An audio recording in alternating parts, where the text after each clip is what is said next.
Maya Chen wiped the grease from her hands and stared at the holographic notice floating above her workbench. Attention, all mechanical tools must be surrendered for recycling. The Xandari Empire provides superior quantum neural replacements. Superior my wrench, she muttered, tucking her beloved toolkit deeper under the station's maintenance panel.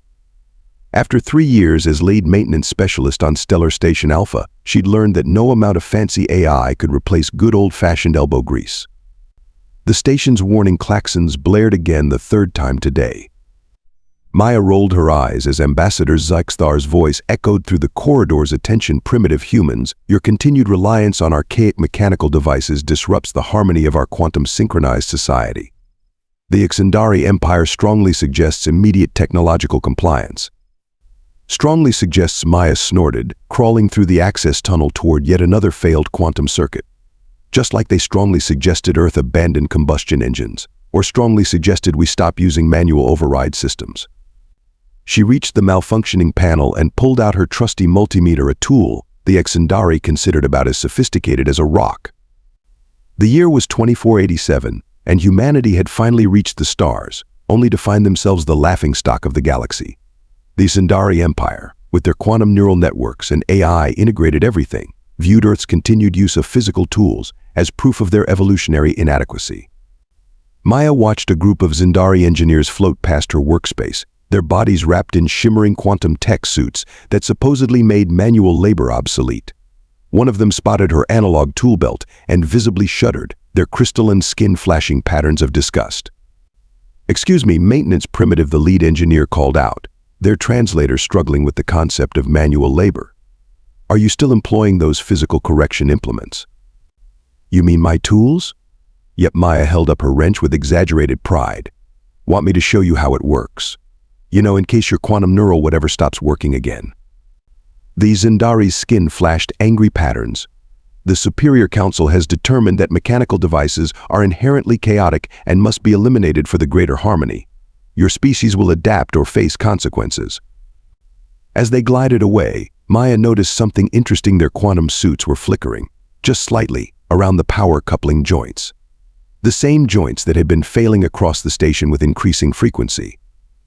She pulled out her datapad, an obsolete device that actually stored information locally, and added another data point to her growing collection.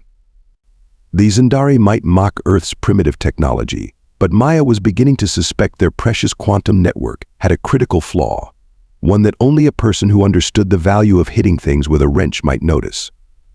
She grinned, patting her tool belt. Sometimes the old ways were the best ways, especially when the new ways were about to catastrophically fail. Last Maya's discovery started with a coffee maker. Not just any coffee maker, the last manually operated coffee maker in the known galaxy, smuggled onto Stellar Station Alpha inside a quantum waste disposal unit. The Xandari never checked those, mainly because they couldn't comprehend why anyone would want to handle waste manually. She was fixing its heating element when the station-wide power fluctuation hit. While every quantum device went dark, her coffee maker kept brewing. More importantly, the backup systems, the ones she'd insisted on maintaining despite endless mockery, kicked in perfectly. "Fascinating," she muttered, comparing readings from before and after the fluctuation. "Their quantum network, it's not just connected, it's dependent." She pulled up more data on her primitive tablet, patterns emerging like constellations. The Xandari had built their empire on quantum neural technology, where every device was intrinsically linked at the subatomic level. They'd eliminated the need for physical maintenance by making their technology self-correcting through quantum entanglement. It was brilliant, elegant, and completely vulnerable to cascade failure. "Emergency announcement," Ambassador Zyxthar's voice boomed through the station. The recent disruption was caused by human mechanical interference. The Superior Council has issued an ultimatum: all Earth colonies must surrender their independent technology within 48 hours or face immediate quantum reformation. Maya's tablet pinged with messages from other human engineers across different stations. They'd noticed the same pattern every time humans used mechanical tools near quantum systems. The disruptions grew stronger. "Hey," primitive Xandari supervisor materialized by her workstation. "Your species' resistance to progress ends now. Surrender your disruptive implements." Maya held up her wrench thoughtfully. "Quick question, when your quantum network hiccups, do all your devices feel it? Like, say, your military ships, your weapon systems?" The supervisor's skin flashed warning patterns. The quantum network is perfect. It is beyond your comprehension. Aha. And if something were to, hypothetically, cause a big enough disruption like, say, a bunch of humans using mechanical tools simultaneously near key quantum nodes? The supervisor's crystalline form actually cracked with panic. They fled, presumably to report her dangerous questions to their superiors. Maya smiled and sent a coded message through her backup communication network, the one running on copper wire and radio waves to all stations. Keep your tools hidden. I think I know how to win this fight. Who's up for a little mechanical revolution? The responses flooded in from maintenance crews across the galaxy. Humans who'd kept their tools despite ridicule.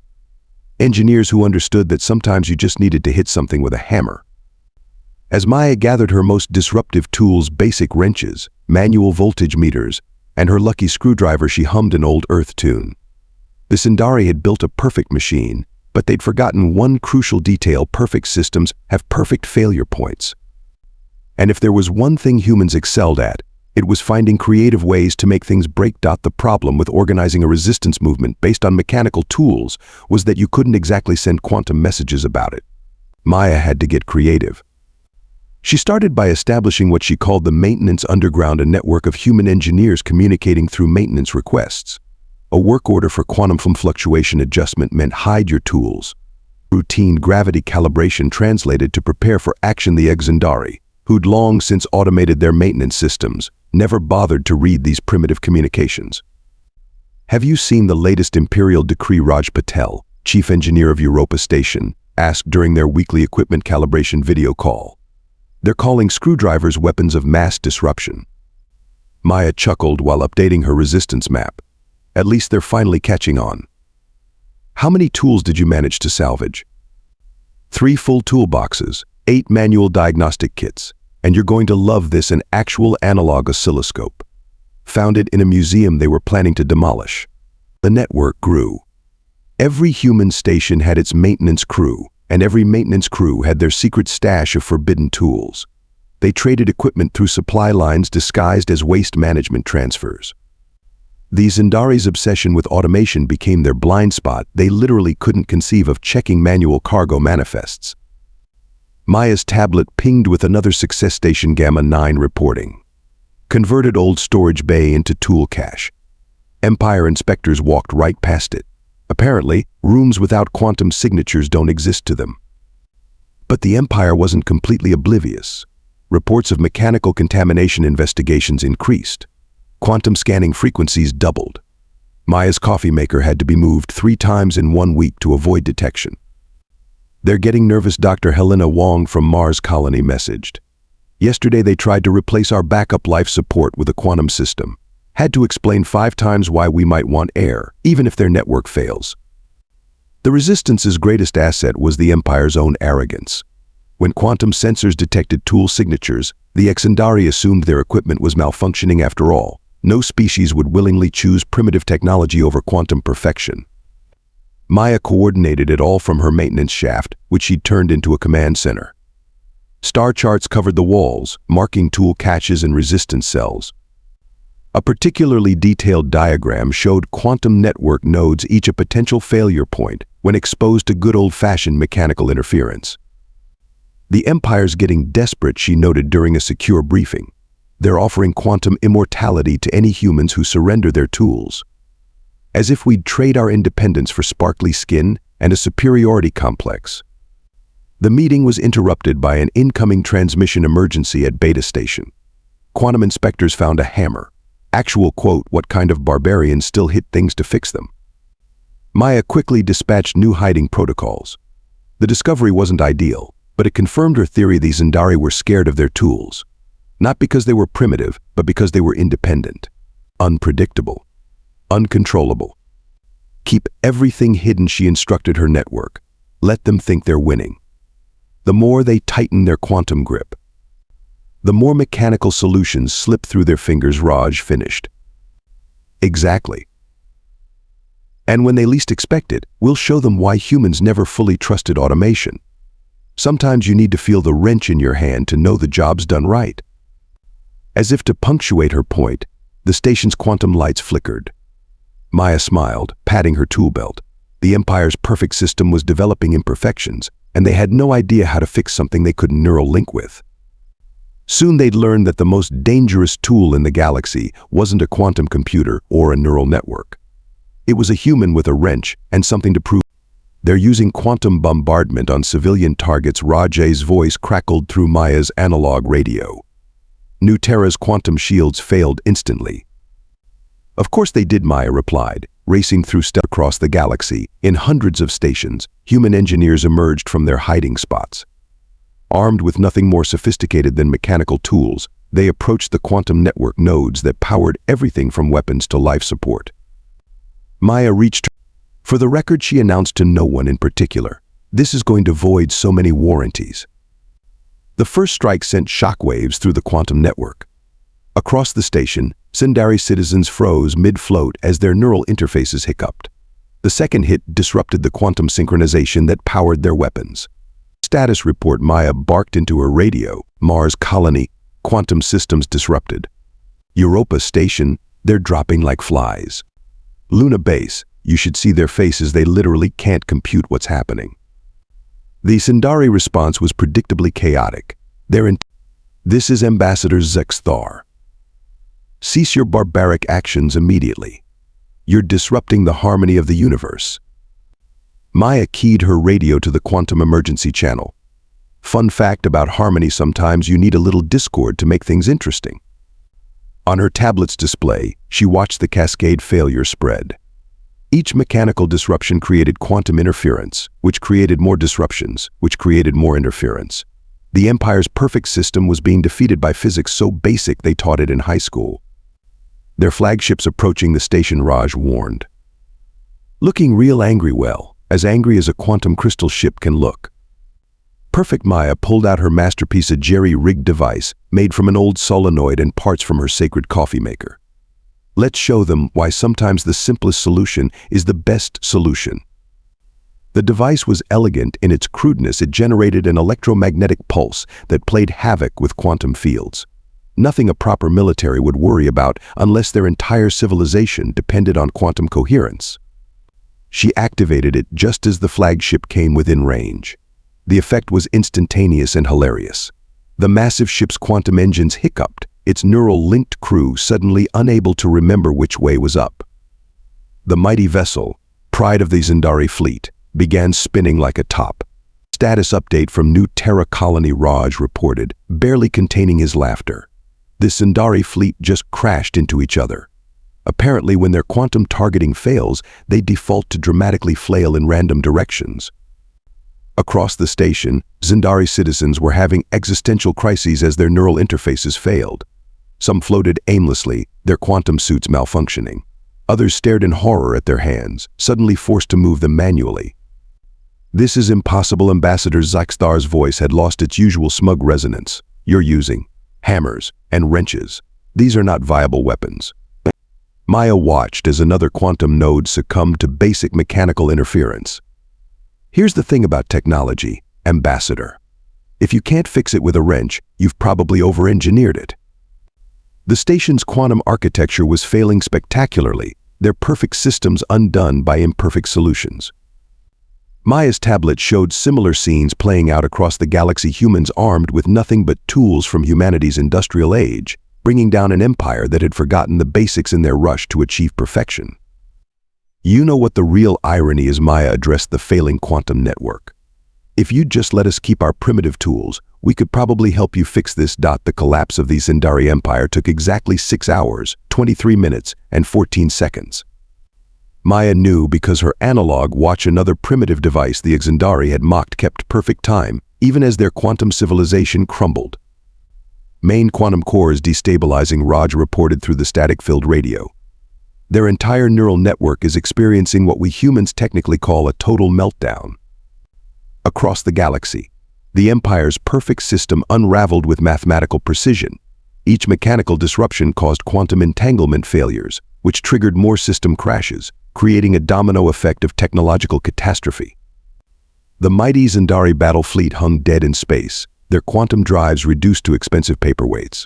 Neural-linked weapon systems fired randomly or not at all. Their vaunted quantum AI generals found themselves unable to process basic combat maneuvers without their network. Update from Luna Base, a gleeful voice crackled over the radio. They just tried to quantum teleport reinforcements. Half their troops materialized inside walls.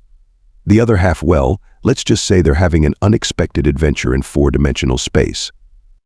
Maya watched from her maintenance tunnel as Ambassador Zexthar floated past, their crystalline form flickering like a broken hologram. The mighty diplomat was trying to operate their body manually for the first time in generations. It wasn't going well. "This is impossible." Zexthar's voice had lost its quantum harmonics, sounding almost human.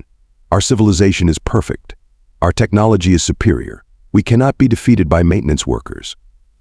"That's your problem right there," Maya replied, casually tightening a bolt on a nearby panel. "You forgot that superior technology needs superior maintenance, and maintenance means understanding how things work at the most basic level." The Zendari military made one final, desperate attempt to restore order. They launched their ultimate weapon, a quantum disruption bomb designed to reset all technology in its blast radius. The humans watched in amusement as it failed to detonate, its quantum detonator disrupted by a well-placed electromagnetic pulse from a modified car battery. "Anyone else noticing the irony?" Raj asked. Their entire military just got defeated by technology they considered museum pieces. Reports flooded in from across human space. The Zendari colony ships were adrift, their quantum navigation systems showing them the way to parallel universes that didn't exist. Their communication network had devolved into quantum gibberish, each message arriving in a different timeline. Maya's tablet displayed the final statistics: 87% of Zendari systems had failed catastrophically. The remaining 13% were operating at such reduced capacity that they might as well have been abacus calculators. "Attention, primitive humans," Ambassador Zexthar's voice wavered through emergency speakers. "We require assistance. Our life support systems are failing. We cannot. We do not know how to operate manual controls." Maya looked at her wrench, then at her radio. Across the galaxy, human maintenance crews waited for her response. They had just brought down an empire with nothing but mechanical tools and practical knowledge. The next move would define humanity's place in the galaxy. She keyed her radio.